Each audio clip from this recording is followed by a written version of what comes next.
Joseph Darairaj, our external advisors, Professor C.S. Sharma and Professor Anu Shukla, dear participants, and my colleagues come friends to this 2-week online refresher course in English Studies on the theme Re-Energizing Research, Interdisciplinary and Transcultural Approaches to Indian Literature. The course has been designed by Teaching Learning Center and and English Department of Ramanujan College in collaboration with the Internal Quality Assurance Cell of the college. It has been formulated under the Pandit Madan Mohan Malviya National Mission on Teachers and Teaching Scheme launched by the Ministry of Education, Government of India. Well, talking about the course, I'm sure all of you will agree with me that literature at its core is an expression of life. And likewise, Indian literature is a mirror of many Indian lives and realities. It lets our heart and mind travel across time and space to witness the distinctive footprints of life. The research in this discipline helps us further to explore and reflect upon the diverse realities found within the normative folds of ordinary life in terms of gender, class, ethnicity, and so on. However, if at this moment we bring down the disciplinary boundaries, we can uncover more and help our communities in a greater manner. By creating a space in research where we can communicate and interact across the discipline specific boundaries, we can end up gaining a lot from each other. This refresher course seeks to revisit the Indian literature through the spectrum offered by the collaboration of research tools, experience, theory, and knowledge of various disciplines and current study areas. This remapping will also generate a constant process of creative thinking and learning, consequently making the world a better place. With this brief note, I would invite our Principal Sir and Director of Teaching Learning Center, Ramanujan College, Professor S.P. Agarwal, to formally welcome you all. Sir has been the central figure in the establishment of the special TLC platform. It is he who has instilled confidence in us to take up new challenges and simultaneously taught us the right meaning of achievement and accomplishment. Sir, I request you to say a few words. Thank you, Shruti. Good morning and welcome to all our dignitaries and the participants who are connected with us from all over the country. Our chief guest today, none other than Professor Joseph A. Darairaj, who is a personal friend of this institution since our last NEC for the last 5 years. Advisors to the program, my colleague and friend, Professor Sharma, Professor Anu Shukla from my state, Haryana, I think Devilal University. My colleague and program director, Dr. Lata, Dr. Nirmalya, my young colleagues and convener, Dr. Shruti Jain and Megha Sharma, organizing team members and learned participants. Once again, I welcome you to this 2-week refresher course in English Studies.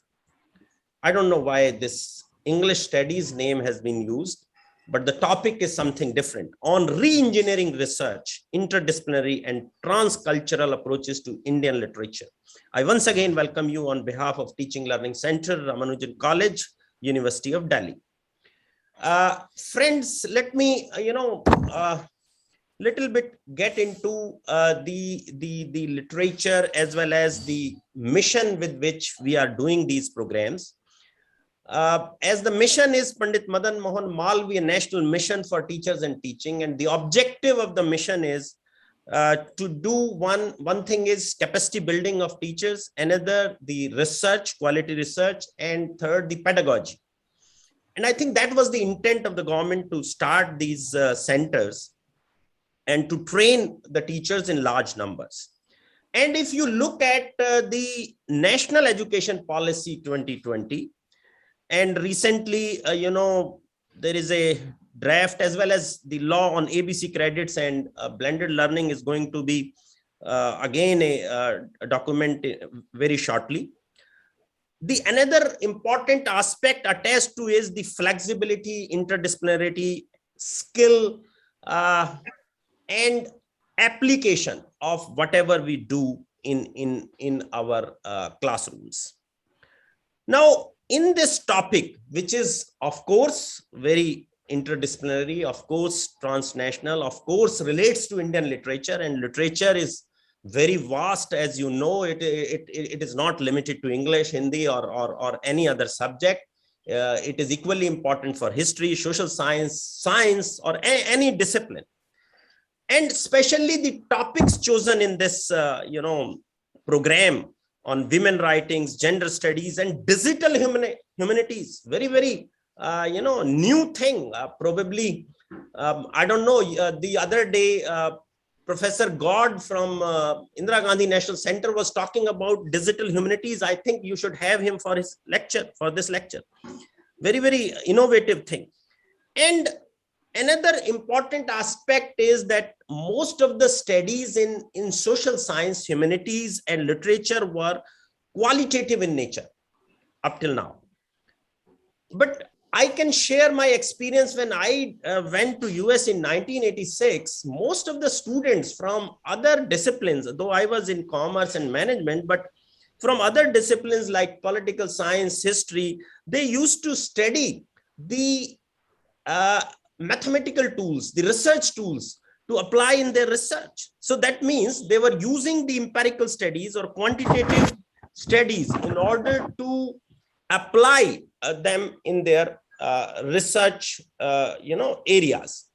So over the period, if we look into this, now we have also understood that without the application of quantitative techniques or research tools, no research is complete. Even, you can talk of any data analysis. Let us say if you are analyzing data on COVID or anything, I mean, the scientific data on medical research or any other area which you can think of. See, we always predict based on two things. One, of course, the data collection is an important aspect, but another important thing, the historical data, the literature.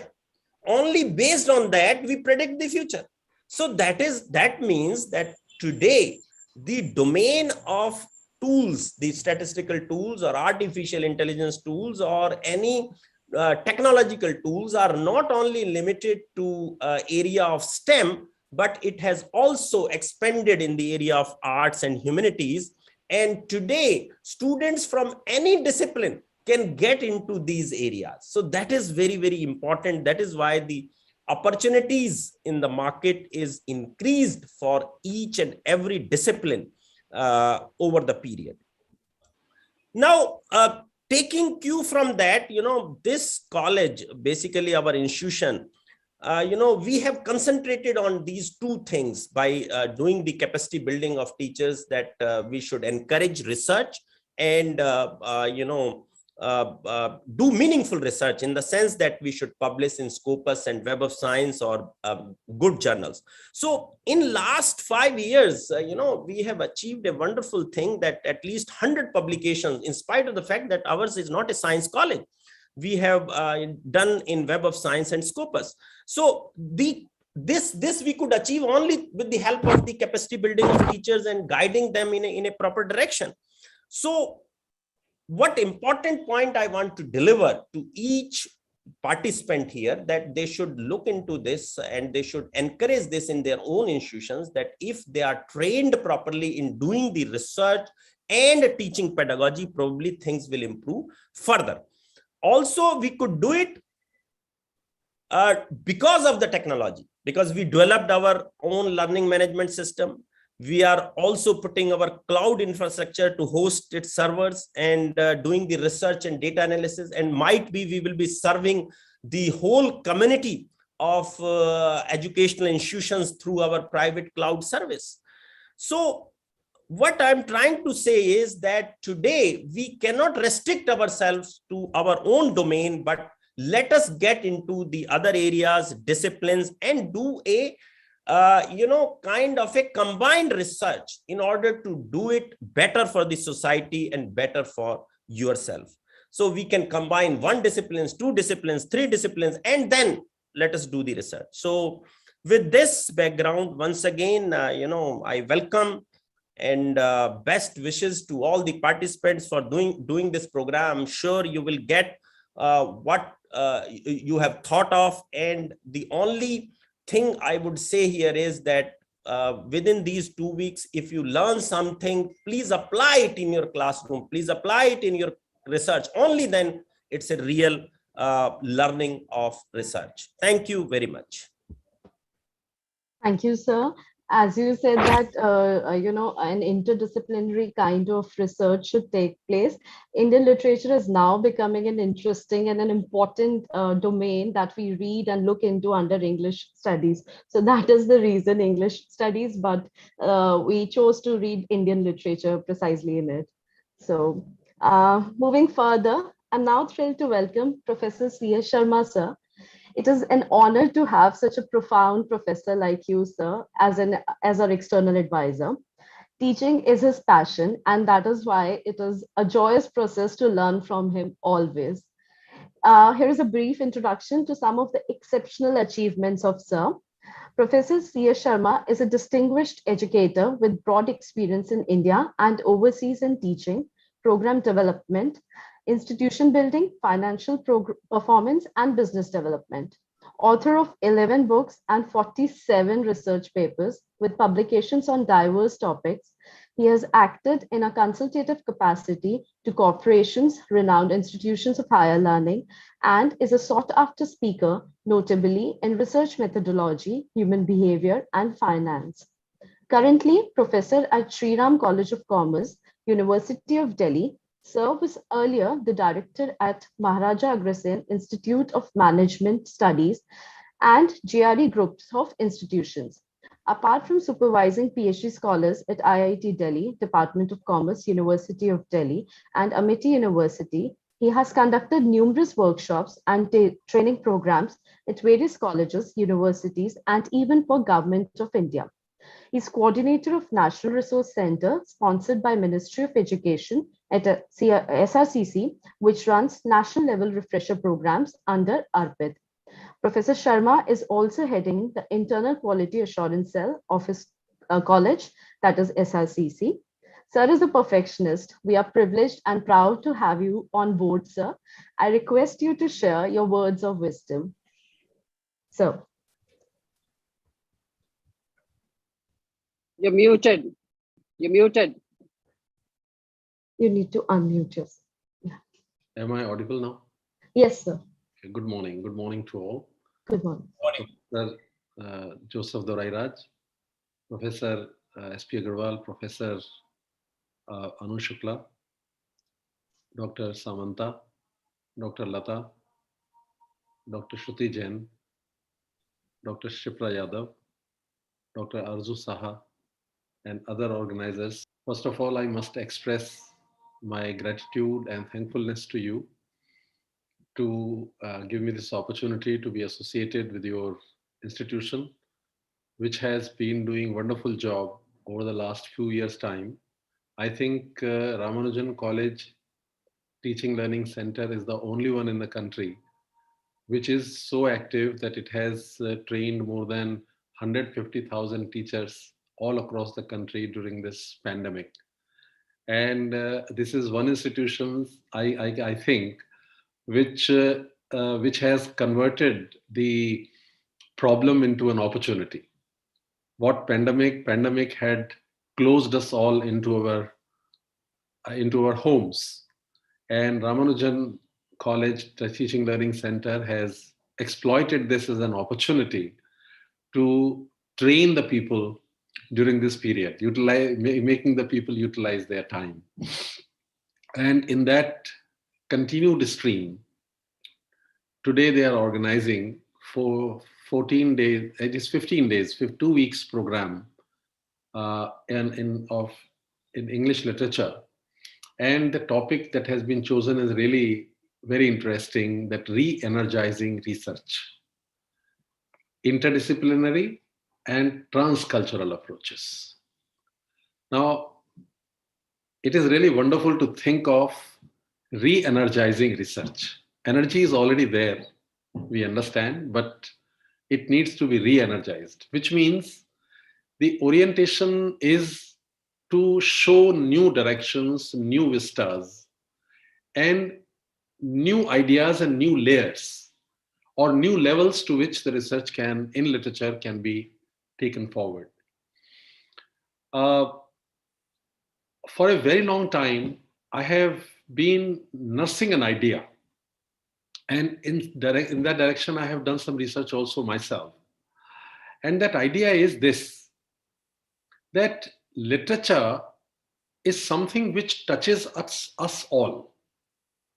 And as Mahavir Prasad Dwivedi, the famous critique of Hindi language, once said, that literature is the mirror of the society. Now, if it is a mirror of the society, then why this particular discipline cannot be used for preparing people in all the disciplines? That is one question that has been there irking me in my mind over a very long period of time. And I am fully convinced that literature as a discipline can contribute substantially towards making better human beings, towards making better employees, towards making better sons and daughters, towards making better cousins, brothers, and friends. And when we lead life, we do not lead life on the basis of the skills.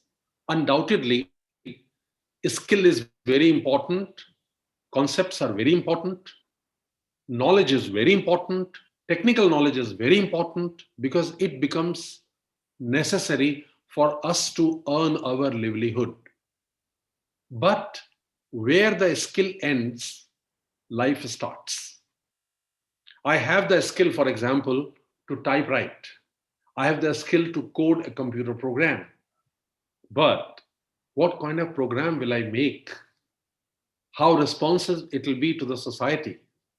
How do I work with my team members? All these are the issues. My relationships. How do I create my balance in life and work? These are the aspects which confront me every day.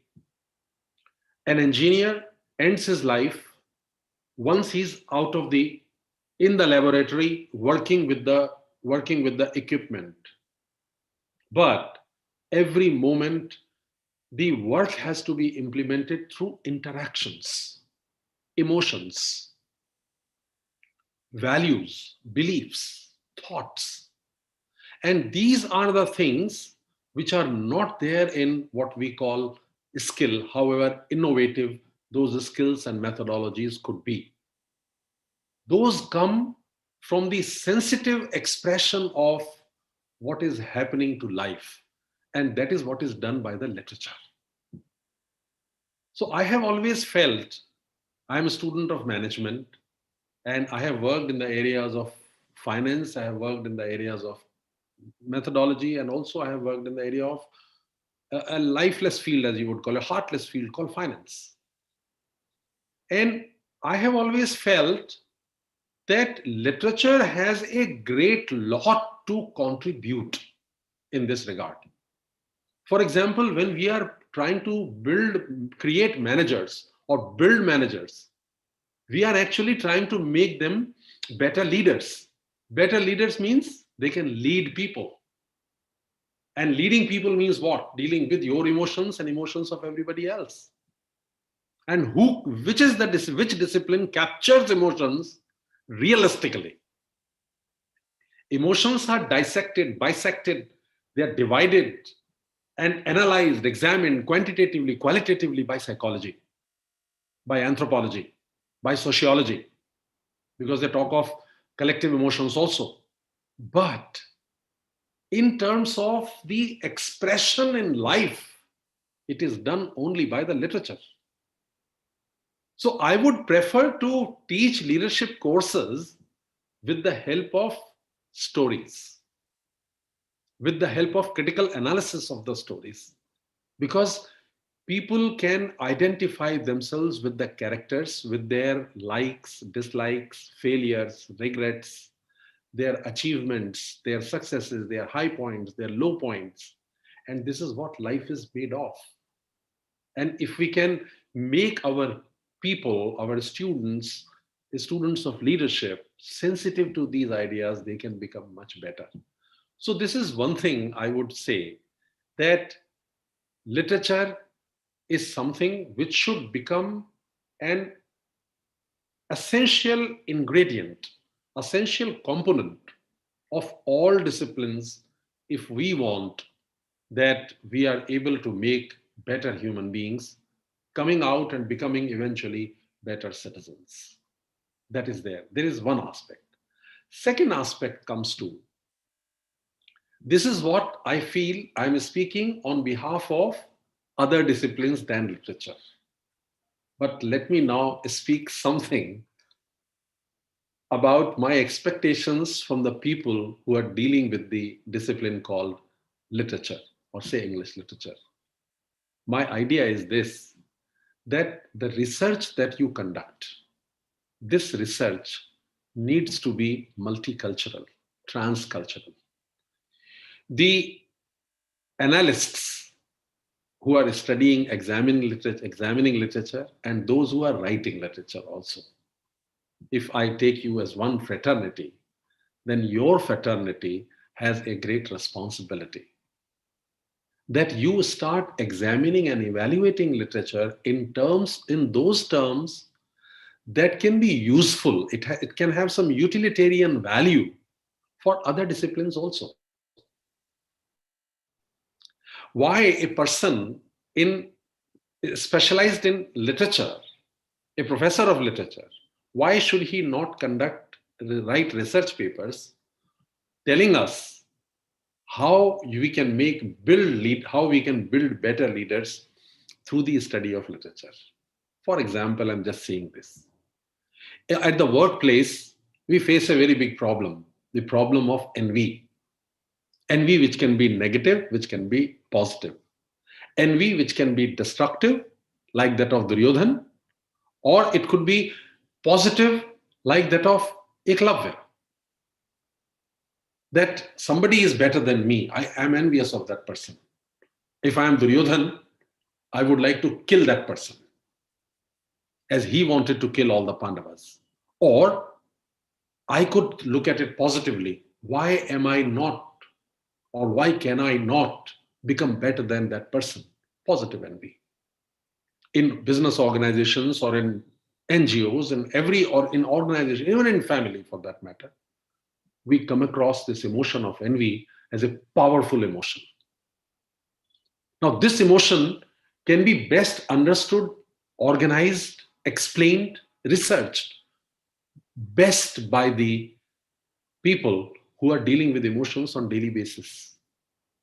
And who are these people? These are the people who belong to the field of literature. Because essentially all stories, they carry a message. Either they are dealing with emotion or a value or a belief or a thought or something like this, which actually is reflecting what is happening in the society or inside the individual, outside the individual. In the context, out of the context, everything is there in it. But can that be utilized for the purposes of enriching other disciplines? It is in this direction that the people who are specializing in the study of literature have to think. This is what my thinking was. So when Dr. Shruti Jain approached me to be an advisor, my straight advice to her was that can she think of designing a course in which we talk of reorienting, re-energizing. She coined the word re-energizing. I had said reorienting the fraternity in the direction of becoming cross-cultural. She used the word transcultural later on. So my thinking, therefore, is that it is a very great step that Ramanujan College has taken.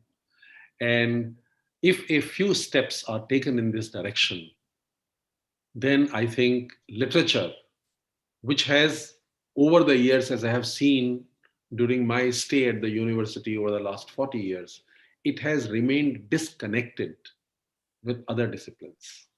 Whereas it can be a powerhouse of energy, ideas, thoughts, orientations, values for enriching other disciplines. So that the skilled individuals that other disciplines bring out, throw out, send out, those can become better people, sensitive people, and people who are really useful for not only themselves but also for their families, for their friends, for the organizations they work for, and for the society at large. So, with this hope that this FDP, Faculty Development Program, will make a very substantial contribution in opening new vistas and showing new directions to the young researchers as well as the old researchers to make a contribution to other disciplines. This is what my hope is, this is what my expectation is, and I hope this will be realized in some way.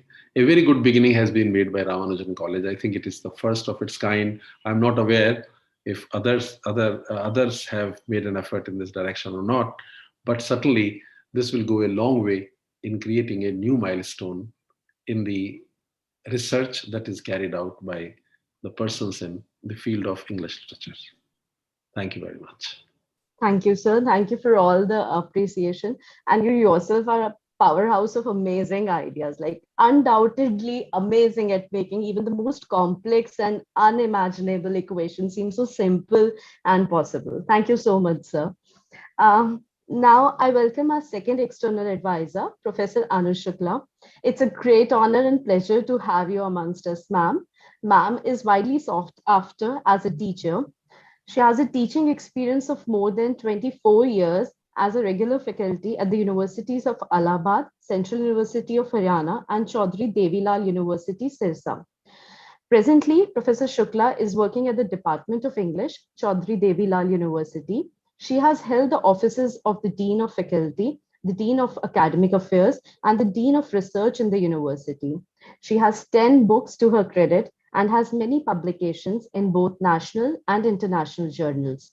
She is a 2009 Fellow of School of Criticism and Theory, Cornell University, New York. She is also a referee of the Journal of Postcolonial Writings, published by Routledge, United Kingdom. Currently, she is the Dean, International Relations and Foreign Affairs at her university. Ma'am, I would request you to enlighten us with your words. Thank you, Shruti. I hope I'm audible. Yes, ma'am, you are. Okay. First of all, I would like to extend my regards to Professor Joseph Dorairaj, the principal, Dr. Agarwal, Dr. Samanta, Dr. Kelata, Dr. Sharma, C.S. Sharma, Megha Sharma, and all those who are, associated with this FDP. Thank you so much for making me a part of this wonderful project of your college. So I must thank Shruti and all those who recommended my name. And so thanks a lot for making me a part of this. I would definitely agree with what Professor Sharma just said, and whatever he said about literature has made me so proud that I can't tell you. Because I do agree that literature, literature is one discipline which points out to the problems of the society and even provides solution to all those problems. Whatever kind of problems we are facing in the society, the literature has, highlighted the questions to those problems and even provided solutions in the writings that we have in literature. So coming over to the theme of this RC FDP, re-energizing research, interdisciplinary and transcultural approaches to Indian literature. So I would like to start with the one most important word in this title, and that is interdisciplinarity. And before I, go further on what I have to say, I would like to take a quote from Roberta Frank in her article in 1988 that she published. And the title of the article is Interdisciplinarity, the First Half Century. And I'm going to quote from her. Interdisciplinary has something to please everyone. Its base, discipline, is hoary and antiseptic. Its prefix is hairy and friendly. Unlike fields, the fields of the farmers, with their mud, cows, and corn, the Latinate discipline comes encased in stainless steel. It suggests something rigorous, aggressive, hazardous to master, but hints that knowledge is a warm, mutually developing, consultative thing. So you can see what she's trying to point out, that discipline in itself, in isolation, any discipline is very restrictive. But when we make it interdisciplinary, we make it more acceptable, we make it more applicable, and I think research, for that matter, academics, should be something which is applicable to the society and which is more readily acceptable to us. And as a student of literature, I would say that I would like to be excused, and I apologize for the people belonging to other discipline over here who are present. But I would like to say, as a student of literature, that literature students or the scholars and the teachers are a very privileged lot, because literature has been always, it has been interdisciplinary. And how, I would like to tell you, a student of literature would know the Darwin's theory of evolution. He would even know who was the first person to circumnavigate the earth during the Elizabethan period. He would also know, the scholar would also know how and when cartography started. We also know how to relate the novels of D.H. Lawrence to the theories of Jung and Freud. We even know how to understand Julius Caesar the play by reading Julius Caesar as a character, as an actual entity in the history. We also know how to understand the Victorian society by reading the poems of that era, or by reading the novels of Hardy. Unless and until we understand Marxism, we cannot analyze a text like The Grapes of Wrath. So you can see, we have been interdisciplinary, but yes, definitely, I would like to say that it was not so definitive, so underlined as it is today. Because, if you read T.S. Eliot, you would come to know what the negative effects of war have been on the society. So whatever, because as Sir said, Principal Sir said that literature is the mirror of society, I do agree that literature is something which represents society, and it documents everything, whatever ups and downs that society faces, everything is documented in literature. So, and that is why interdisciplinarity is the soul of English literature, or the researchers in English literature. We can just say that it's a new body, interdisciplinarity. It's a new body in an immortal soul that we were having. And you can see that this has been even highlighted in the CPCS pattern that we are following. Now we are saying, we talk of open elective courses. And what are these? We want our students to study something else than their own disciplines. So interdisciplinarity is, the need of the hour. Coming over to why these disciplines have become so restrictive, I would like to, discuss Aristotle, because he was the one who created a hierarchy of the disciplines. He said that he put the disciplines in 3 hierarchies. The first one is the theoretical, the second one is the practical, and the third one is productive. And in the theoretical hierarchy, he put theology, maths, mathematics, and physics. And in the second, the theoretical one, he put poetics and ethics. Sorry, politics and ethics. And in the third one, the productive, he put engineering and the fine arts, these kind of things. But he also said one thing, that philosophy is one discipline that outweighs and assimilates the rest of the disciplines. And even if we talk of Descartes, Descartes also says that theology or philosophy is one discipline. It's like a tree whose branches are the other sciences, whose trunk is physics, and whose roots are metaphysics. So philosophy is something which is all engulfing. And what is literature? Literature is philosophy. Because, to just give you a definition of what philosophy is the study, or I'm taking it from the dictionary itself, the study of the fundamental nature of knowledge, reality, and existence, especially when considered as an academic discipline. So what is literature? Literature is nothing but the ideas of mind of the writers, of the authors who create, works, be it poems, be it, a short story, a novel, a play, anything. So literature has been related to, or you can say it is another form or one side of the same coin as philosophy, because what philosophy tells, that is all there in literature. Literature also tells you something. And we need to follow interdisciplinarity according to what, in the way, how should we do that? We should, Immanuel Kant, you might have definitely heard about him, and he says that two disciplines can be bridged over by one ultimate thing, and that he terms as reason. Reason is that tool that which we can, use for combining two disciplines. There should be reason.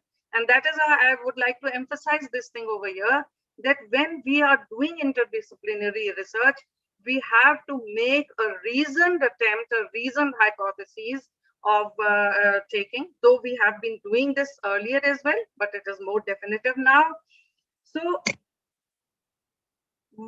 what our agenda should be to create new forms of knowledge, and we need to, we should stop dividing knowledge into disciplines and use reason as a tool to enter or eclipse discipline. Now coming over to the sub themes of our RCFD FDP, we have quantitative and qualitative methods of research.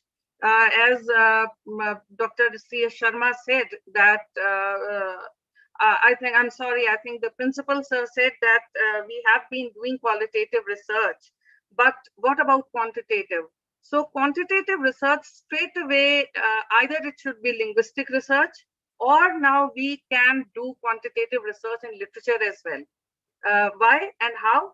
That is through digital humanities, a very new area in literature, because in digital humanities, I would just like to give you one example. We talk of semiotics, we talk of symbols, we talk of metaphors. When reading any text, we analyze and we analyze these symbols in a text. Certain words which have been used as metaphors or a tool to express something. Now in digital humanities, what you can do is you can try to analyze how many times a writer has used the word happiness, or maybe sad, or any synonym of a particular word. Now you can count it in digital humanities, and what you can do is now analyze what were those occasions, what were those incidences where he uses these kind of words. So digital humanities has opened a new vista for even students of English literature, which was not possible for us earlier, because manually counting a word in a text would have been so difficult, but now it is so easy. Coming over to qualitative, definitely you can say it is another word for descriptive literature, which we have, descriptive research, which we have been doing till now. Narratives and narratology, see, it has, narrative technique, everybody knows, and narratology is different from narrative technique.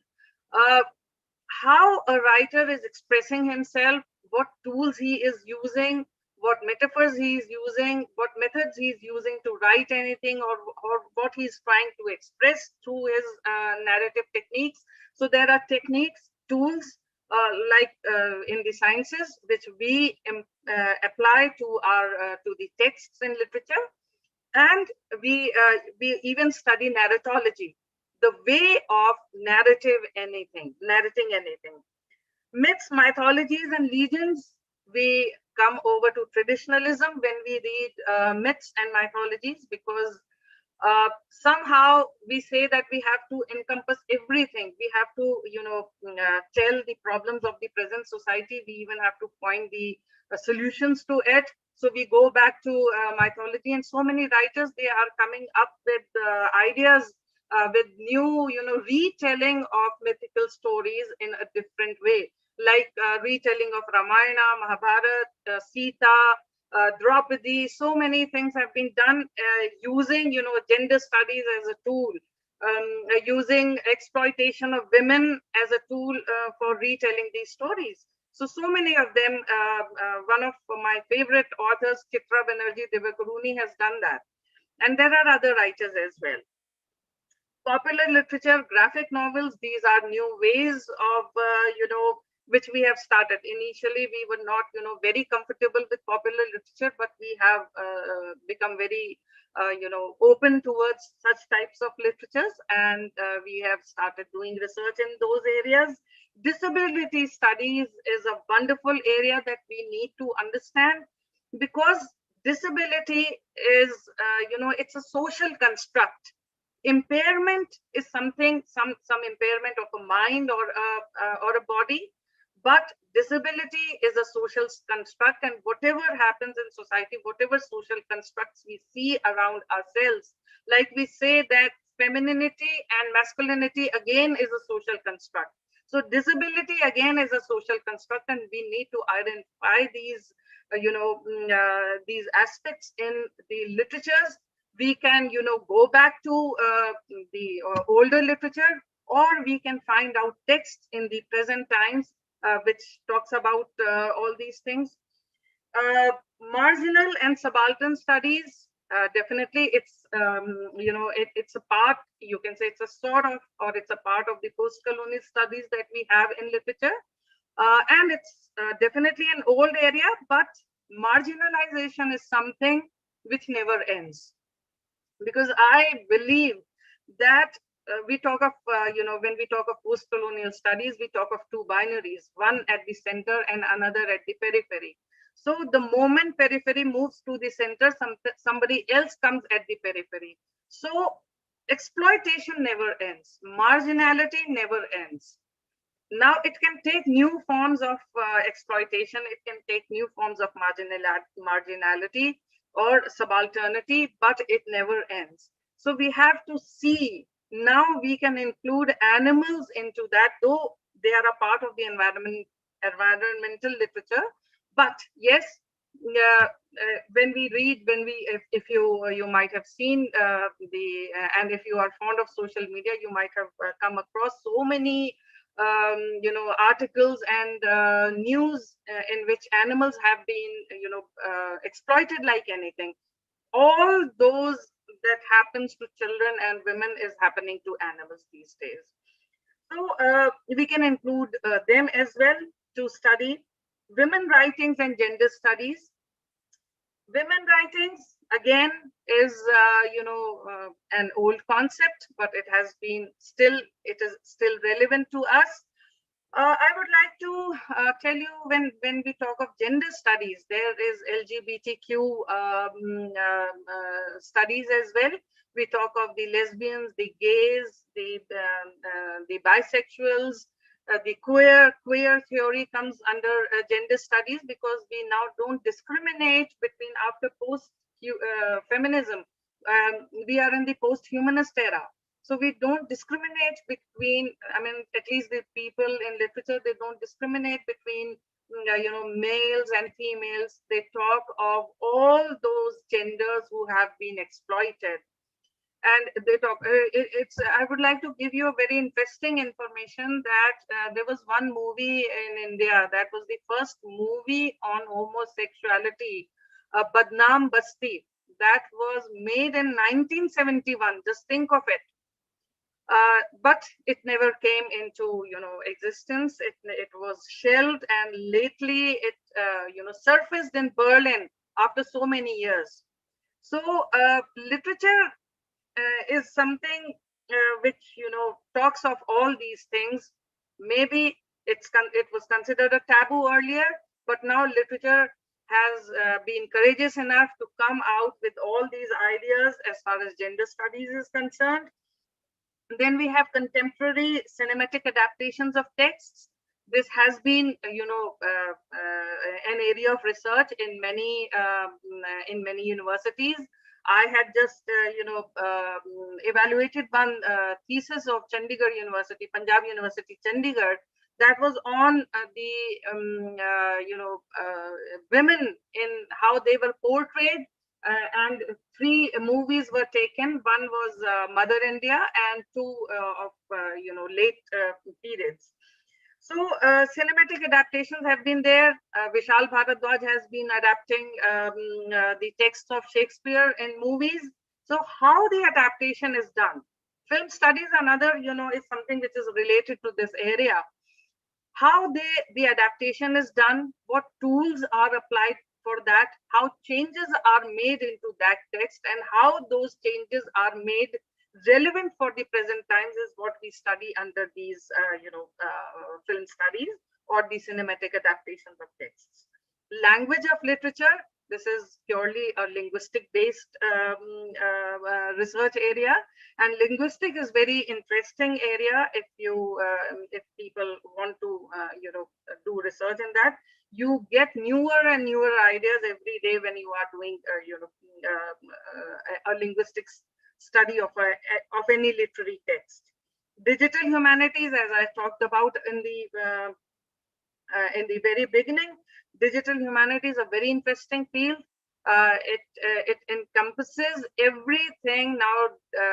You can call it computing literature, or literature computing as well. It talks of humanities and how do you, what could have been. You see, it's a very wonderful example. Now we have started writing, on typing and blogging, etc. And one option that you get, it has become reader-centric. So if a person, writes a story, a short story on the digital platform, and then he gives the option to the writer, to the reader, that how do you want this person to die, yes or no? If you say yes, he will take the writer would take the story in a different direction. If you click on no, the story would go in a different direction. So it has opened such a wonderful, limitless atmosphere, limitless vista for the researchers to research upon. So digital humanities is definitely a trend-setting field in which you need to even understand what is digital humanities at a larger, stage, as well as apply it to the texts that you have read till now, or maybe you are going to read further. Law and literature, again, something which is common to both law and literature is the use of rhetoric. Literature also uses rhetoric. Law also, the legal experts, they win cases on the basis of their rhetoric. So law and literature has been always connected. Now, it has become more prominent to understand this, though this has been a movement. Law and literature was a movement that originated in Europe in 1980s. But literature and law have always been very much related. We talk of semiotics. Semiotics is nothing but symbols, study of symbols in a text, which has become more effective after the coming of digital humanities. You can take the help of digital humanities in understanding semiotics, though it's again not very new. We have been doing this, studying symbols for the past many years when we were doing our research. Indian theater is very rich. You can, when we talk of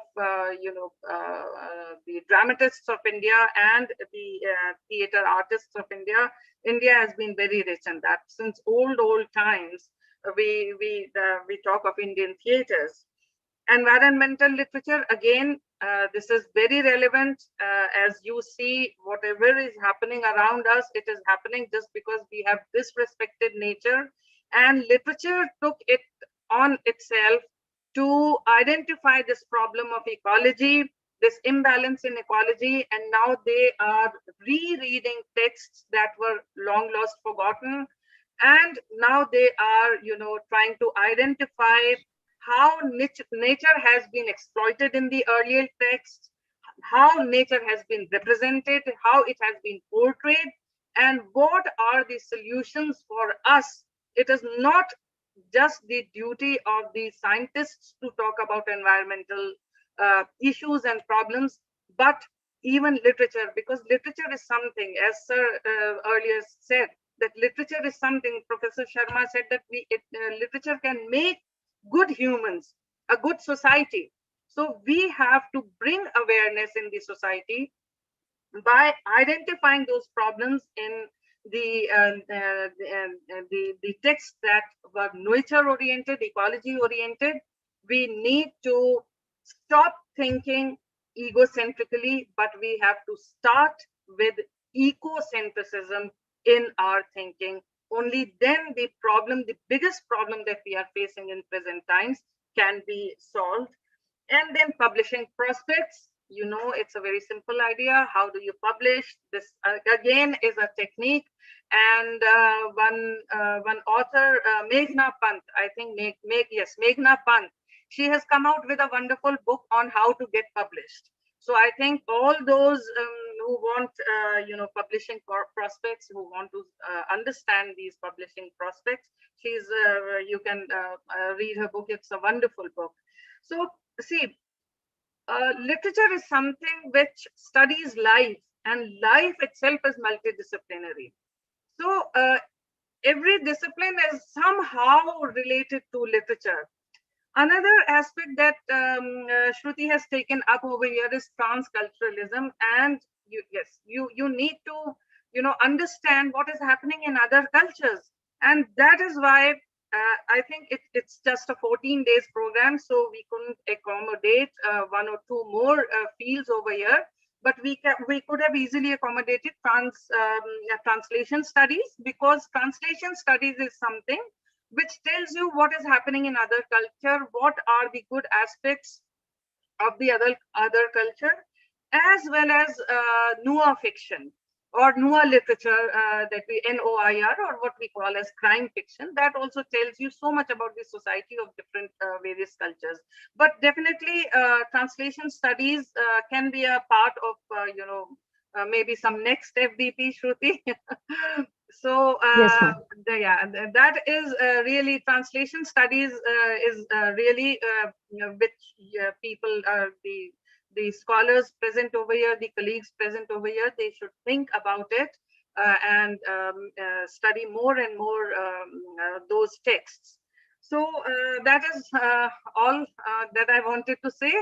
I hope I was not too boring. Thank you, No, Shruti. not at all, ma'am. Thank you Okay. so much. Thank you so much for all the suggestions. And as you said that because of the 14-day Yeah, schedule exactly. and limitation, we could not, incorporate some of the very important sub-themes that we could have taken. So maybe this paves way for another program. Thank you so much for sharing your views about it, ma'am. Thank you. Thank you. Now, it's a great honor for me to introduce and welcome our chief guest for the day, Professor A. Joseph Dorairaj. Sir is a professor of English at the School of English and Foreign Languages at Gandhigram Rural Institute, deemed to be University, Gandhigram. He has also been the Vice Chancellor of Gandhigram Rural University. Professor Dorairaj specializes in theory. It is nearly impossible, sir, to mention the complete list of your achievements because there are a lot of achievements. So I will try to cover up some of them. Sir has authored 4 books: Myth and Literature, Interventions, Essays in Philosophy and Literary Theory, Philosophical Hermeneutics,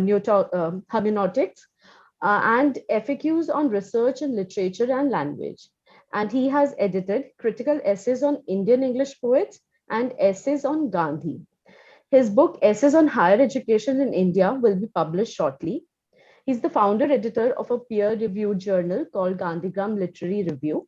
He has published 52 articles in various refereed journals and 8 book reviews, completed 1 major UGC SCREAM project and 2 minor research projects.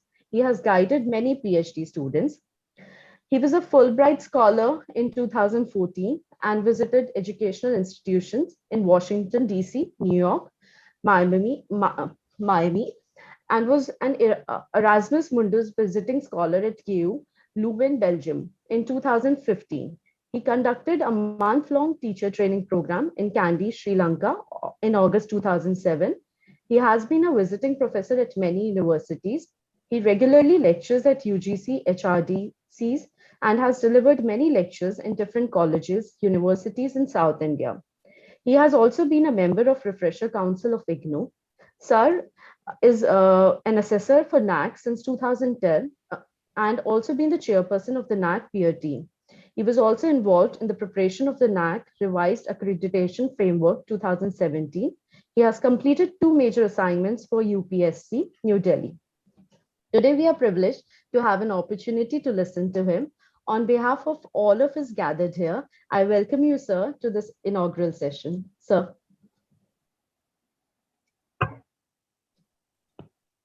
Thank you, Shruti. Thank you, sir.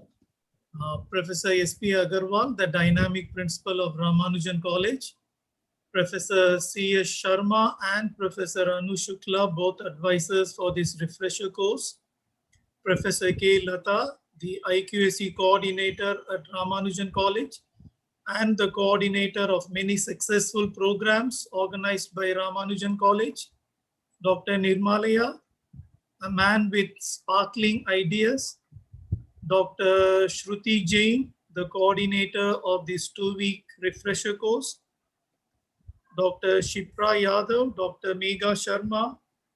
Ladies and gentlemen, good afternoon to all of you. At the outset, I would like to thank the organizers of this program.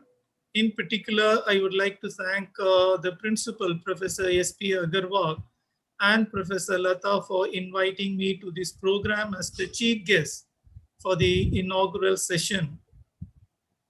It is a great honor and privilege to be associated with Ramanujan College, and I am happy to be here this afternoon for the inaugural session. Before I begin my presentation, I would like to make 2 preliminary remarks. I fully agree with Professor C.S. Sharma when he said that the Teaching Learning Center at Ramanujan College is one of the best in the country. Sir, I endorse your view and I am in total agreement with what you said because I am associated with quite a few teaching learning centers across the country. And the one at Ramanujan is outstanding, doing wonderful work. My hearty congratulations to the principal and to the administrators of the Teaching Learning Center at Ramanujan College.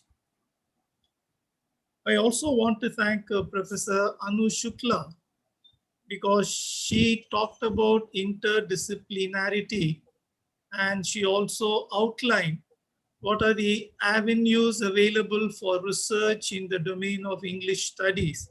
So thank you, ma'am. I would like to build on whatever you have said on interdisciplinarity. So dear friends, I'll be speaking for something like 30 minutes. I promise you that I will not exceed the time limit, and my entire focus will be on just one concept. I'll be talking on interdisciplinarity. Now, dear friends, for the last 2 weeks, the media has been carrying, whether it is the print medium or the electronic medium, the media has been carrying a lot of reports on flooding and forest fires. There has been heavy rain and floods in Europe, particularly in Germany, Belgium, the Netherlands, Switzerland, Luxembourg, and also in the United Kingdom.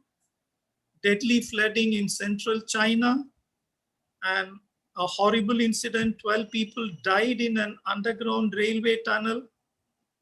And in our own country, we have experienced heavy rains and flood in Maharashtra, flash floods in Himachal and JK. And last night, the TV report said Ranchi has been flooded, the capital of Jharkhand. So this is on the one side. On the other side, we have raging forest fires, particularly in the US. So in other words, there has been a crisis, a global crisis, an international crisis. We are talking about climate change, global warming. And I'm sure there would soon be a round table to talk about global warming and climate change and maybe arrive at some solutions. Now, the question that I would like to raise is, if there is a round table to talk about global warming and climate change, who would be attending this round table? Now, I have a long list. Maybe if I can drop a few experts, talk about a few experts who would be attending this round table. I am sure we will have economists. Of course, there will be politicians. There will be policy makers. There will be scientists. There will be human rights activities. There will be environmentalists, and the list continues. Now, why did I bring in the discussion on climate change and global warming? Now, ladies and gentlemen, what I want to emphasize is this. Now, many of the world's contemporary problems and challenges are complex and multidimensional. I repeat, many issues like global warming, like climate change, they are inherently complex. And because they are complex, because they are multidimensional, they cannot be addressed or they cannot be resolved by any single discipline. We have to approach it from an interdisciplinary point of view. So therefore, in my presentation, I would like to talk of what is interdisciplinarity. Now, for the sake of convenience, I have divided my presentation into 4 parts. In the first part, I would like to address 2 basic questions. Professor Anu Shukla has already talked about it very briefly. I will take it as a prelude and I will build on whatever she has said. So in the first part of my presentation, I'll be addressing 2 basic questions. What is a discipline and what is disciplinarity? And once I finish with addressing the question of what is the discipline and what is disciplinarity, I would like to talk about what is interdisciplinarity, because that seems to be one of the core themes of your refresher course. You would like to look at Indian literature not only from an interdisciplinary point of view, but also from a cross and a transcultural point of view. So in the second part of my presentation, I would like to address the question, what is interdisciplinarity? Now, in the third part of my presentation, I would like to very briefly talk about what are the yardsticks that are available to us to measure successful interdisciplinarity. Because when people write articles, when people make seminar presentations, when people write books, they claim that it is interdisciplinary. Now the question is, how do we gauge, how do we measure interdisciplinarity? So what are the yardsticks that are available to us to measure successful interdisciplinarity? And I would like to wrap up my presentation with a question. what are the advantages or what are the benefits of introducing an interdisciplinary program and training, particularly for students? So dear friends, this is how I have organized my presentation. Now, the first part of the presentation, I would like to answer two questions, namely, what is discipline and what is disciplinarity? Now, to start with, I would like to use two dictionary definitions. Now, if you go to Webster Dictionary, Webster's dictionary would define a discipline as a field of study. From Webster, if you move over to the Oxford English Dictionary, the OED would define a discipline as a particular course of instruction to disciples. In other words, we are all familiar, we all know what disciplines are. Now, English studies would be an example, sociology is an example, anthropology is an example, psychology, commerce, philosophy, management, gender studies. Now, all these are examples of what a discipline is. Now, in other words, a discipline can be conveniently defined as any comparatively self-defined and isolated domain of human experience which possesses its own community of experts. Now, if you were to ask me, like, what is a discipline or what constitutes a discipline, what makes a discipline? Now, I'll give you three answers. Now, the question is, what constitutes a discipline? I'll give you three answers. Now, in order to be called a discipline, which is autonomous, which is independent, it should have its own designated field of inquiry. Maybe later I'll give an example. So the first criterion is, in order to be called a discipline, it should have its own field of inquiry. Now, that's not enough, that's not sufficient. In addition to having its own field of inquiry, a discipline like English studies or anthropology or business management should have its own goals and methodology. In other words, it has its own epistemic practices. So it should have its own designated field of inquiry. It has its own methodology and it has its own boundaries and experts. Now, to give you an example, I am from the domain of English studies. So I'll be giving a lot of examples from my own domain. I do realize that Professor Anu Shukla is also from the domain of English studies. Now, I thought I'll give an example outside my own discipline. Now, you take anthropology. Now, it has to satisfy three criteria in order to be called a discipline. Number one, it should have its own designated field of inquiry. Now, therefore, the question is, what is anthropology study? Now, look at the word anthropology. Look at the first word, anthropos. So, anthropology, it studies humans, humans as situated in society, as situated in culture.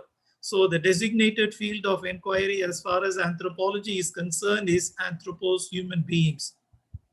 Now, the second point, what are the goals? What are the objectives? And what is the methodology that is employed by anthropologists? Now, all of us know anthropologists. They predominantly adopt a qualitative approach, whereas sociologists, because they deal with large data, while sociologists go into quantitative research, anthropologists, because basically they are all ethnographers, they go into qualitative study, particularly they study non-Western societies or non-Western cultures. And the third criterion is it should have its own boundaries and at the same time it should have its own experts.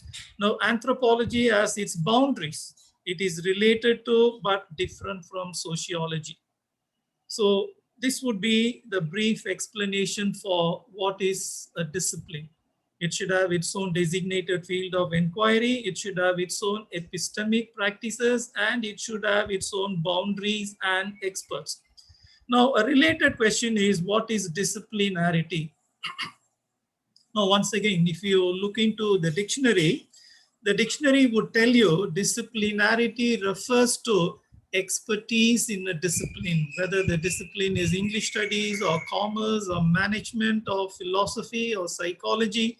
So disciplinarity refers to expertise or knowledge in a discipline, including the understanding of methodology and the capacity to obtain, to analyze, and to employ a specialized knowledge. In other words, whenever we talk of disciplines and disciplinarity, we are talking about 5 areas. Number 1, teaching. I teach English.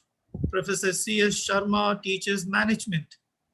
Professor Samantha teaches English. Somebody else teaches sociology. So when we talk of discipline and disciplinarity, we refer to teaching and learning. We also talk of research, undertaking research in digital humanities, as Professor Anu Shukla was talking about, or undertaking research in management, particularly using literature, stories as case studies, as Professor C.S. Sharma pointed out. Or we talk of the programs offered. So Ramanujan College, what are the programs offered? Under management, what are the programs offered? Under humanities, what are the programs offered? What are the disciplines that are offered?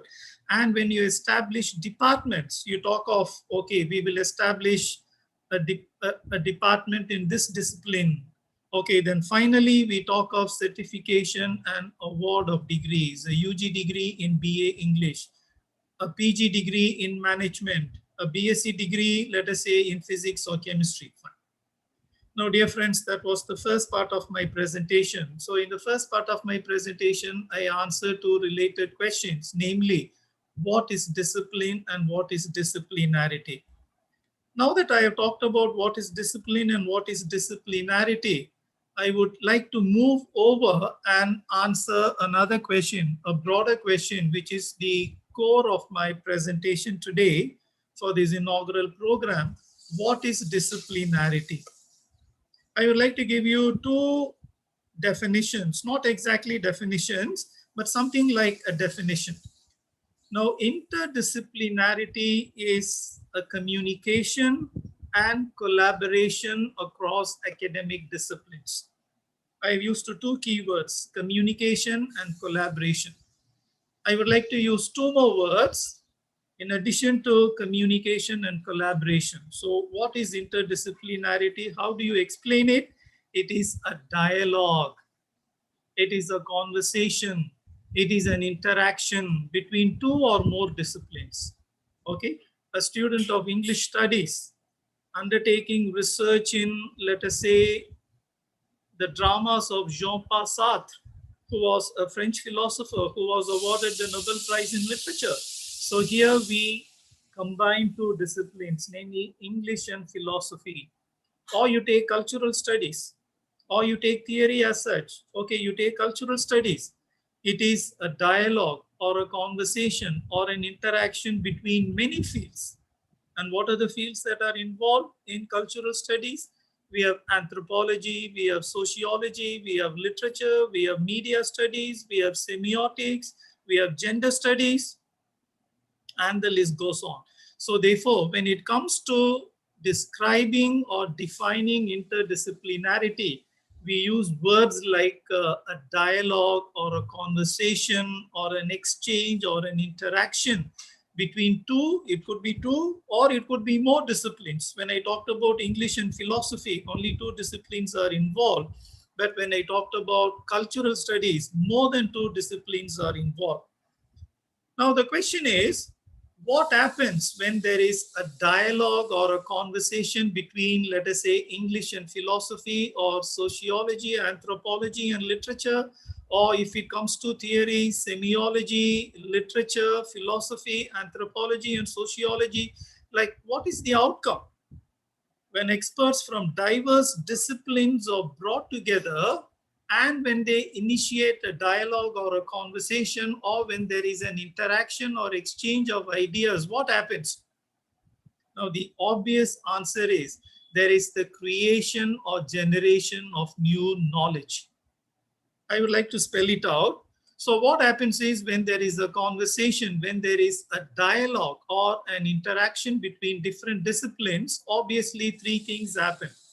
Now, what are the three things? Number one, there is a redrawing or a reconfiguration of boundaries. Now, let me talk about my own discipline, English studies. Earlier we said, oh, this is literature, this is non-literature. Oh, you're talking of comics. No, no, no, that is not part of literature. Oh, you're talking of films. No, no, no, that is not literature. This was earlier. But now what has happened in the last 10, 15, 20 years, particularly after the advent of cultural studies, okay, the boundaries have become blurred. We do not know where literature ends and where cultural studies begins.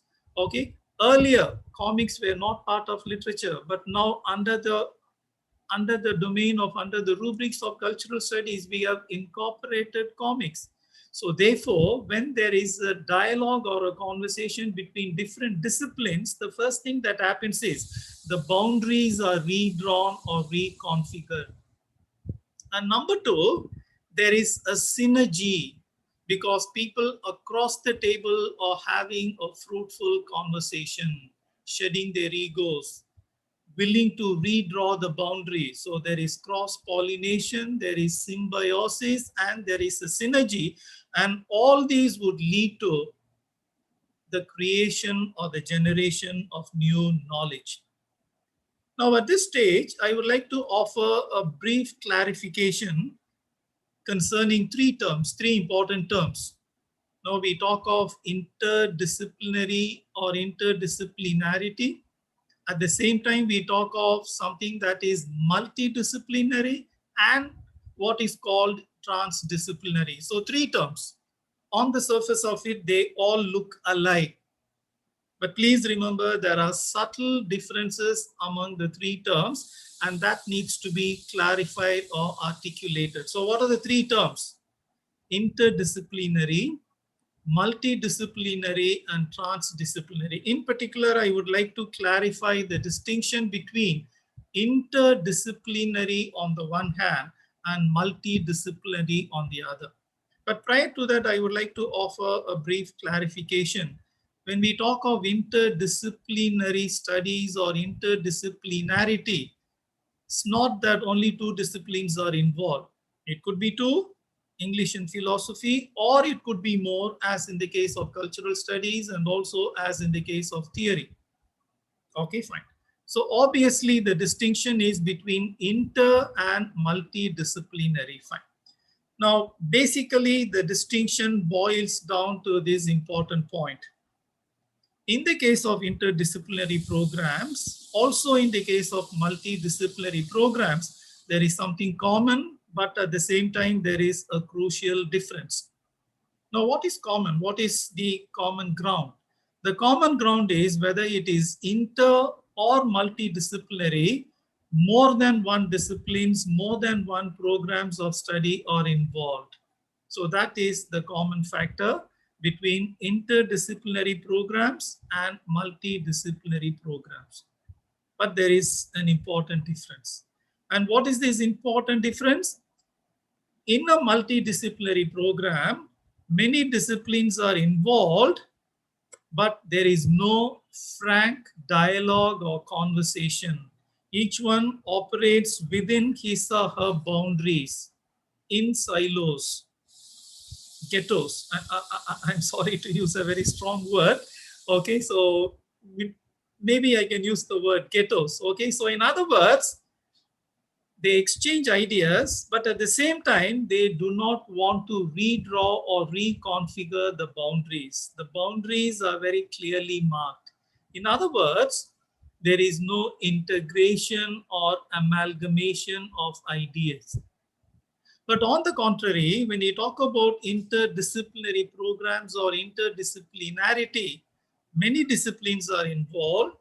There is a dialogue, there is a conversation, at the end of which people realize, and people have the humility to realize, that boundaries have to be redrawn, reconfigured, remarked. In other words, there is integration. So therefore, the major difference between inter on the one hand and multidisciplinary on the other is, even though both involve two or more disciplines, the major difference is In the case of multidisciplinary programs or exchanges, there is hardly any integration, whereas in the case of interdisciplinarity, there is integration.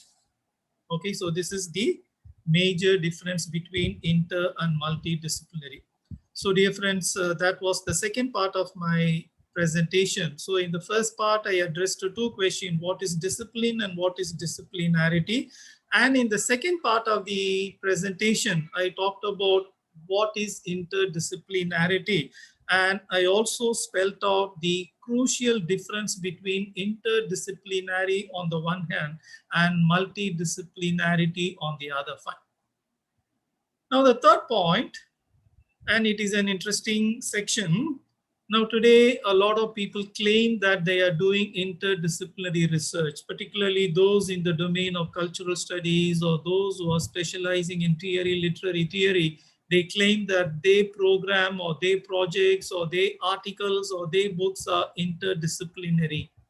Okay, now we don't doubt it, we don't grudge it, and we don't want to pick up any quarrel with them. But the question is, to what extent are these projects interdisciplinarity? Or to reframe or to reformulate the question, now how do we gauge or how do we measure interdisciplinarity? Now in this context, I would like to refer to a very interesting article by Moti Nisani. The title of the article is interesting: Fruit Salads and Smoothies, a working definition of interdisciplinarity. And she talks about 4 criteria or 4 variables using which you can gauge or you can measure the extent or the success of interdisciplinarity. So what are the 4 criteria or what are the 4 variables that Nisani talks about? Number 1, the number of disciplines involved, whether it involves 2 or 3 or 4 or 5, accordingly, the success rate goes up or comes down. So the number of disciplines involved, and what is the distance between these disciplines? Are they close to each other, proximate, or are they distant, not willing to integrate themselves? So that is the second criterion or variable. And the third one is novelty, the newness. And the last one is integration, that is synthesis or assimilation. Fine. Now let me talk about each of the 4 criteria or each of the 4 variables. And I am doing it in the context of, like, how do we judge whether a project, whether it is a program or an article or a book, is interdisciplinary or not, and if it is interdisciplinary, to what extent. Okay, fine. So the first criterion is the number of disciplines involved. Where there are only 2 disciplines and where 5 disciplines are involved, obviously the more number of disciplines, the range or the extent of interdisciplinarity goes up, but not always. It depends how well the disciplines integrate themselves into one another. Now, I'll give you 2 examples. You take cultural studies. Cultural studies involves a number of disciplines. So therefore, it satisfies the first criterion. So in cultural studies, literature is involved. And in addition to literature, we have sociology, we have anthropology, we have semiotics, we have politics, we have philosophy, we have media studies, we have gender studies, we have Marxism. So a number of disciplines are involved. So therefore, the success rate, at least with regard to the first criterion, is quite high. Now to give you one more example, theory. So what does theory involve? Now, as we all know, as students of English language and literature, English studies, we know theory brings together students from linguistics, philosophy, sociology, anthropology, semiotics, psychology, and the list goes on. Okay, so this is the first criterion. So in order to find out whether a project is truly interdisciplinary or not, so the first criterion or the first variable is to find out the number of disciplines involved. Number 2, distance. What is the distance? Whether they are closely related or they are remotely connected. Okay. For instance, I'll give you an example.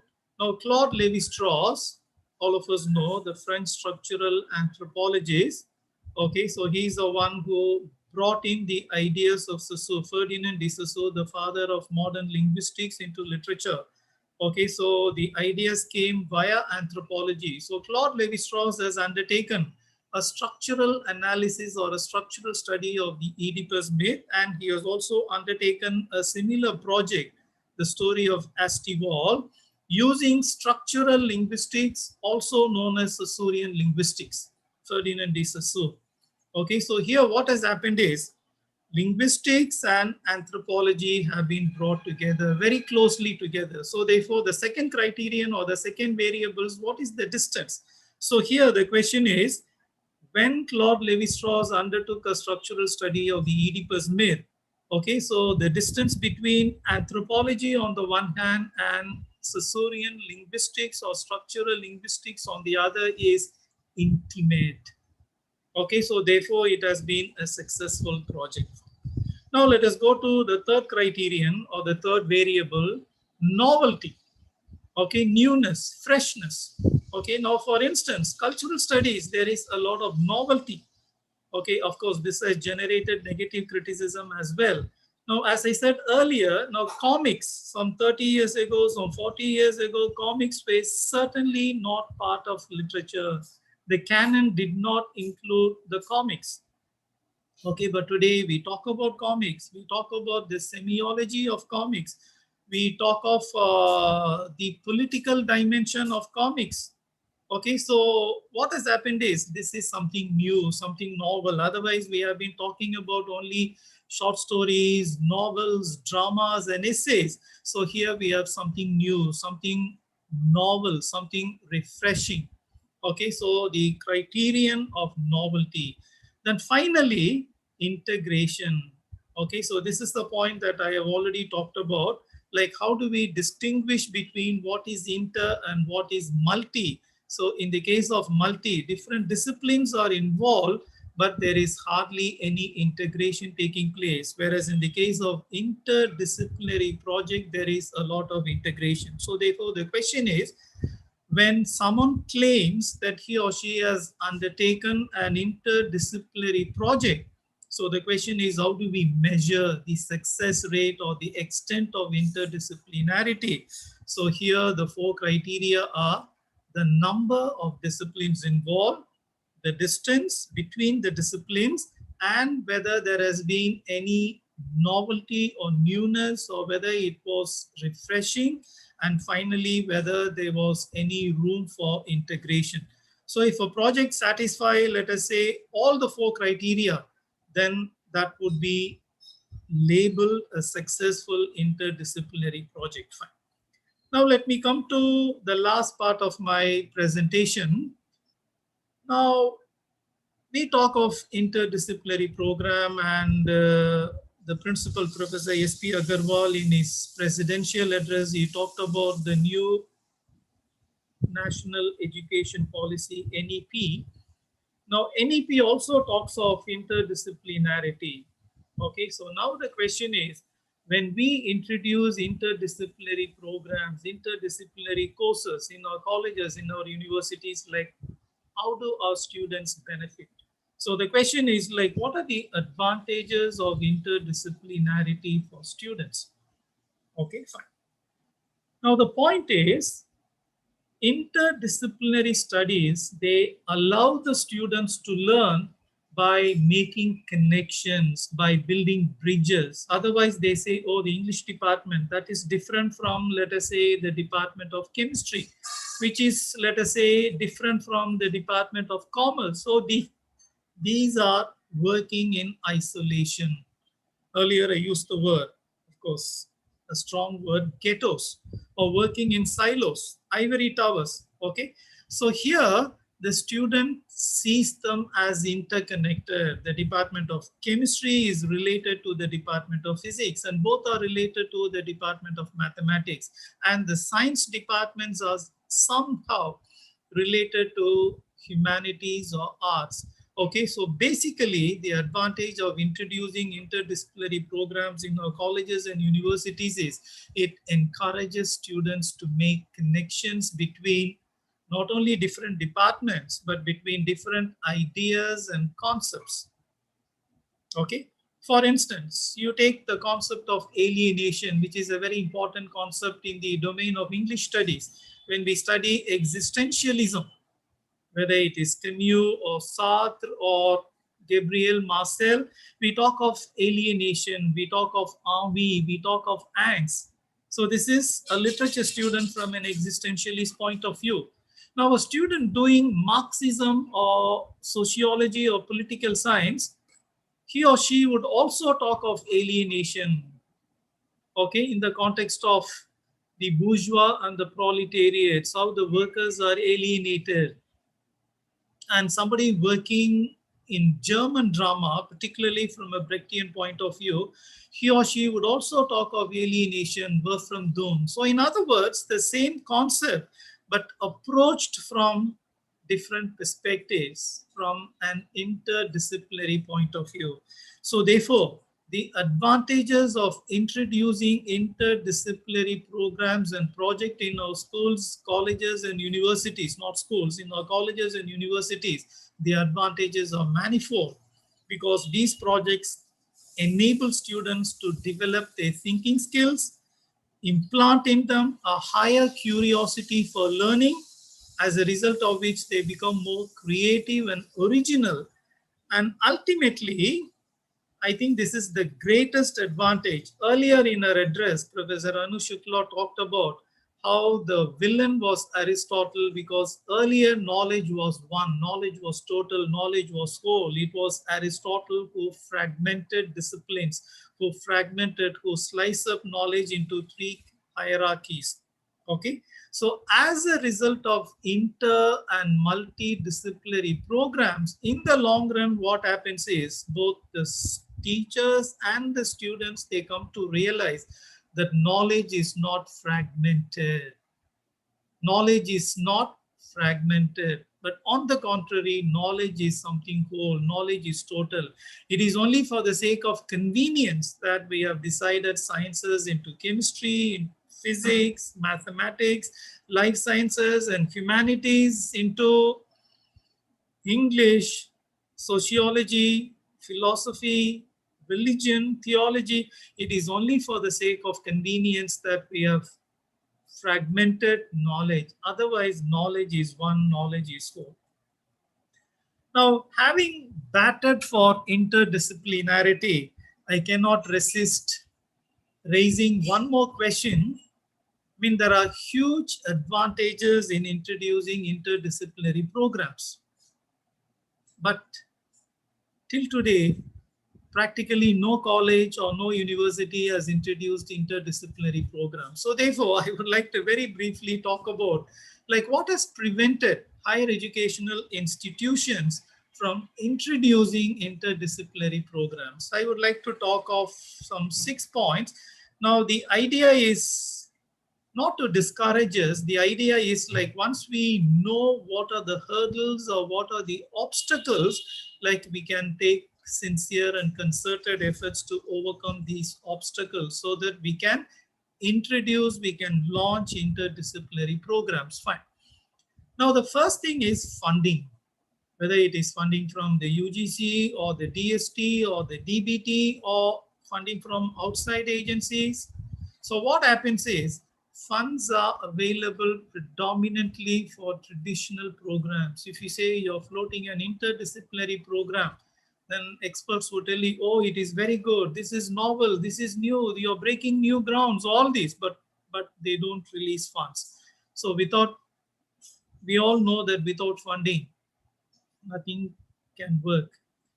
But the major problem is like we have been trained and we have been accustomed to working as individuals. Okay, so what is known as working in silos, the silos syndrome, or what I would like to call the disciplinary ghettos. Okay, I'm an English teacher, so this is my department. I'll work within my department. Okay, in my university, Gandhigram Rural Institute, which is deemed to be university, my neighbor is political science. Okay, I hardly go there. Of course, I go there to meet friends, but there is hardly any intellectual exchange between the Department of English and the Department of Political Science, even though it is only a space of 100 meters away or 200 meters away. So the silo syndrome, the idea of disciplinary ghettos, that has to be broken down. Now, the third one, you look at appointments. Now, cultural studies, some 15 years ago, the UGC ardently promoted cultural studies, but now I think that fizz is lost. Okay, now once again, when it comes to appointment, what happens? They did not ask for teachers with specialization in cultural studies. Instead, they said, we are looking for teachers with specialization in English language and literature. Okay, so once again, they are promoting core subjects. Now, the fourth hurdle is degree equivalence. In our university, we ran a program successfully and not very successfully. Okay, not very successfully, I'll tell you why, so that you do not misunderstand me.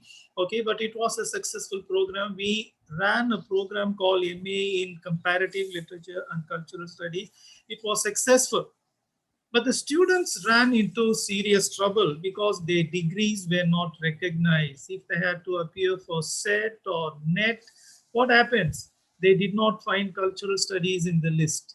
Okay, so the equivalence was a major problem, and there is a lot of hesitation. Fine. Now, dear friends, to conclude, what I would like to share with you is, number one, as individuals, let us all be rooted in a particular discipline. Now, my discipline is English studies. Professor Lata's discipline is commerce. Okay, Professor Samantha's discipline is English. Somebody else may have specialized in philosophy or psychology or sociology. So we are all from a particular discipline. So let us be rooted in our disciplines because we need an identity. Okay, if someone asks me like, what do you teach? I can't tell them I teach these, sometimes I teach that, I teach.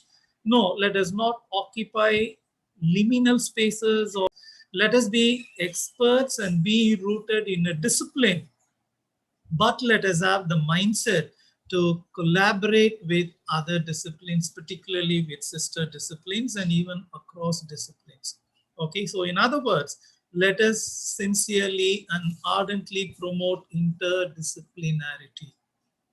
Okay, so I take this opportunity to wish the organizers and wish all the participants a very productive, a very creative, a very insightful, and a very successful transaction of interdisciplinary and transcultural knowledge. Thank you very much, and wish you all the best. My special thanks to the principal, Professor S.P. Agarwal, and Professor K. Lata for this warm invitation. Thank you. Thank you very much, sir. Very well explained the concept, and I think I have learned a lot. The participants must have learned, and if they apply this knowledge, probably things will be much, much easier and different. And also, you know, the concept of new education policy, which, you know, talks about interdisciplinarity, they will also understand what are the problems in really doing interdisciplinarity. So this is very rightly you said. And as you said, you are running one program. We were running 2 programs in BWalk, and we are facing the same kind of difficulty. The programs are very successful, but the problem is that the acceptability in higher studies, in competitive examinations and all that. Sir, thank you very much. I missed one term. You talked about interdisciplinarity, multidisciplinarity. What is the difference between 2 and the third one, the transdisciplinarity? You want me to talk about it? If you briefly. I thought there will be no questions. No, just briefly, I want to understand. Yes, please give me a minute. Yeah, sure.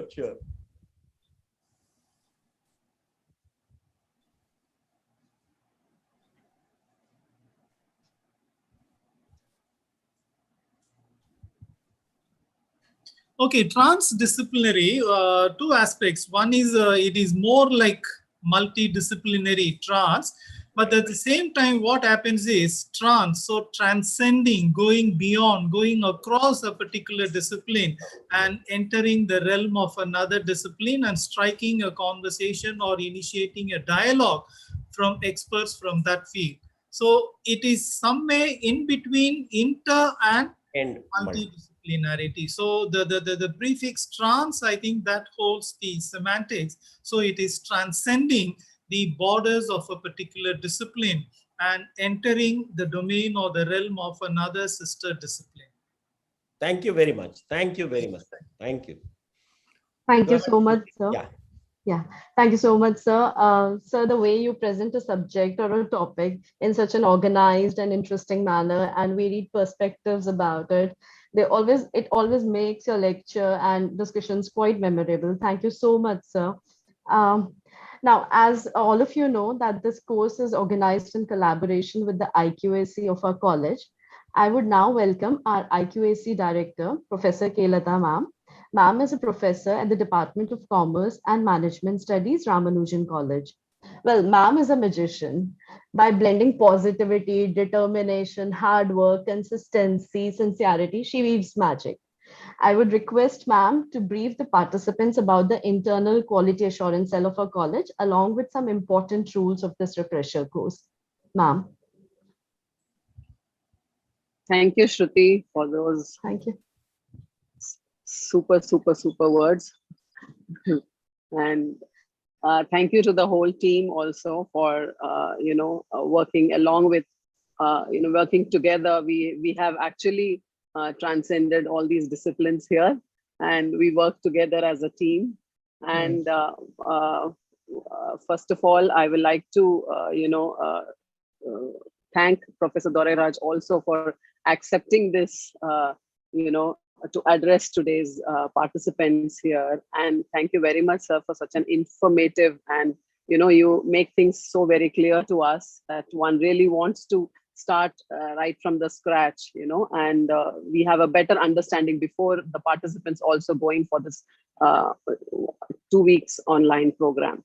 Now, having said that, as IQAC director of this college, I'm always, supposed to make policies, implement them successfully.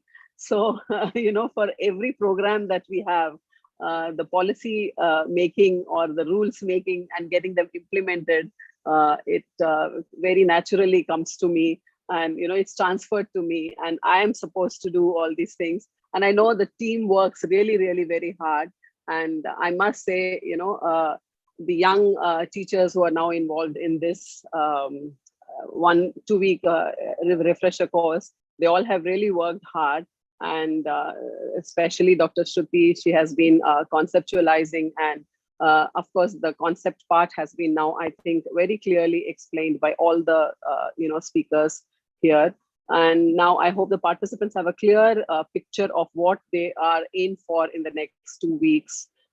Before we move on to the, we finally wind up this inaugural session, I would like to tell them that there are certain simple rules that they have to follow, because that makes, we are not facing each other, we are not meeting each other on this online platform. So we need certain, again, rules, so that we are, all of us together, have this beautiful journey during the next 2 weeks. So registration is mandatory for participation, which I'm sure all of you have done, more than 450, around 450 participants, if I'm not wrong. It is compulsory to enroll or register on the LMS portal, as the material and information about the daily session will be accessible only through the portal. But it is a self-paced one. You can access the videos whenever, they will be posted at a particular time, and all of you can access it at any, at your convenient time. The live sessions, of course, you will have the time, you will be given that timings in advance. The daily assignments, quizzes, or the PPT slides have to be finished by the given deadline as indicated on the portal. It is mandatory to attempt and submit all the quizzes and assignments. Participants should score a minimum of 50%. I repeat, the participants should score a minimum of 50% in total to get the program completion certificate. It is a must to attend all the live sessions. The link for the live sessions will be given to you just 10 minutes before the session starts. As part of Ministry of Education's requirement under PMMNMTT scheme, All the participants will have to submit online feedback for each session.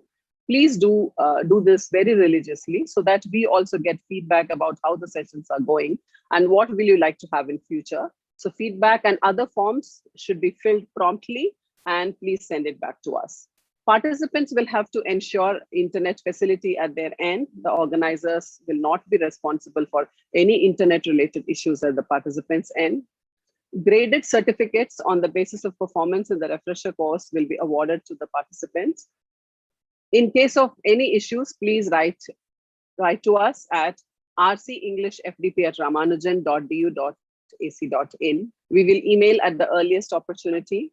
Queries sent through any other medium will not be entertained. It is compulsory to join the group made on Telegram. Most of you have already joined. We have seen that, but there are still more left. So please join the Telegram group. FAQs, schedules, and other refresher course related information will be posted there on the Telegram group as and when required. There will be a compulsory assessment and no exemption shall be given for the following. So the assessment at the end is compulsory. Daily MCQ quiz assignment has to be attempted within the given deadline, and the final MCQ on the last day, that is the 14th of August. So these are some of the rules that we expect participants to adhere to. And if there are any queries, like we have said, please mail us at the official email ID. And these rules and regulations will be posted on the LMS as well as on the Telegram also for your convenience, so that you can revisit them whenever you feel there is any confusion. And with this, I hand over to Shruti. Over to you, Shruti.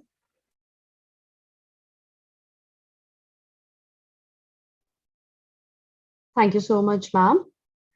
Now may I request Dr. Nirmala Samanta, sir, the NAC coordinator of our college, and most importantly, the senior most faculty and the strong backbone of our Department of English, to propose a vote of thanks. But before that, on behalf of our entire department and organizing team, I would like to express a deep sense of gratitude for the hard work that he has put in to materialize this course. Thank you so much, sir, for your immense support and guidance. Thank you, sir. Thank you. Thank you, Shruti. Am I audible? Yes, sir, you are. Okay. Thank you, Shruti.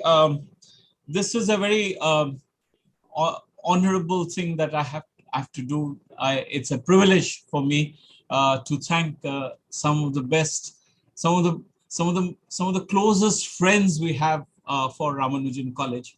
So on behalf of my department, on behalf of Ramanujan College, firstly, let me thank Professor Joseph Dorairaj for his extraordinary, wonderful, lecture today, opening lecture in his inimitable style. I mean, I always see him as a role model, and I have that Eklavya kind of positive envy whenever I hear him, in the sense that, his clarity and the way he puts very difficult things across with such clarity and with such precision is something that as a teacher, I maybe in my next life as a teacher, I'd like to imitate that. Thank you so much, sir, for all the basic fundamental things that you have talked about, which this course is going to reflect on in the next 14 days. I would like to thank Professor C.S. Sharma, again, a very, very dear friend of our college. We often see him as a kind of brand ambassador for our college. He always is talking very highly of our college. Thank you so much. He did say that literature is a mirror of life. I sometimes think, to take the metaphor, literature is also like a knife which cuts across life, cuts through life, and kind of exposes, diagnoses the society. That's one of the things that literature people do as artists who work with words. And no doubt sometimes people in literature get in conflict with administrators and with power structures, and they're often banned. Yes, we do reflect society, but we'd also like to diagnose and see what is wrong with our society. Thank you very much. And he's coming from a field which is so different from ours, which is management, finance, commerce. I must share this with you, sir. Some years ago, I was working at comics, which Professor Dorairaj mentioned. And I wanted to find out how many people, who reads the comics in the city of Delhi. And I realized that as a student and a teacher of literature, I was completely ill-equipped to do that kind of survey, which a sociologist could do. So I could not even formulate a kind of a form which I could distribute amongst students or teachers, or, I don't even know if adults read comics more than the children do.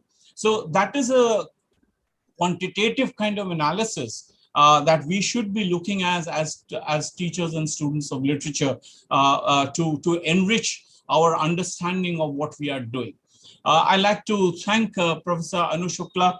I'd also like to tell her that some of the participants commented on your comprehensive look at what we are going to do in the next 14 days. Thank you very much, ma'am. You picked up most of the topics and you've explained it to us very well as to what we should do, particularly your emphasis on digital literature and the way this is going to become a very important part of how we study and analyze literary texts in future, I think would be a futuristic thing. So how do I thank my principal, Professor Agarwal? We always try to. Need not. No, sir. We always try to reach up to your expectations, and we will. I assure you, in the next 14 days, much of your expectations from this program will be satisfied, and I am sure on the 14th day, when we have the valedictory, we'll be giving you a very, very good report on a successful completion of this program. My thanks to Dr. Lata, and as Shruti said, she's a magician. She's also a miracle worker. Wherever we find that things are not going to happen, it suddenly starts happening. So that's how Dr. Lata is instrumental, central to our endeavors. On behalf of my department, I'd like to thank my 3 young colleagues, especially Dr. Shruti Jain, dynamic, enthusiastic person who actually kind of conceptualized and worked through this program, ably supported by Megha and Arzu. So thank you very much on behalf of my department. This is a great initiative of the department, and as you insists on saying that I'm a senior most of the department. So as the senior most of the department, I feel extremely glad that this program has happened. I'd also like to thank 2 people who don't belong to our department. That is Shipra, who's from the political science department, and Nidhi, who is looking after the VWalk courses in our college. Thank you, Shipra and Nidhi, for helping us. And the 3 technical people, Anil Kumar, who looks after all the videos, Akhil Raj, he was working back in the office, and Mr. Ravinder Bisht, who is responsible for all the IT technical details. So this has been a long but a very interesting, fruitful morning. I would like to thank all of you once again for being with us. All the participants who joined in, thank you very much. We assure you that in the next 14 days, you will have a very, very enriching experience while attending this program.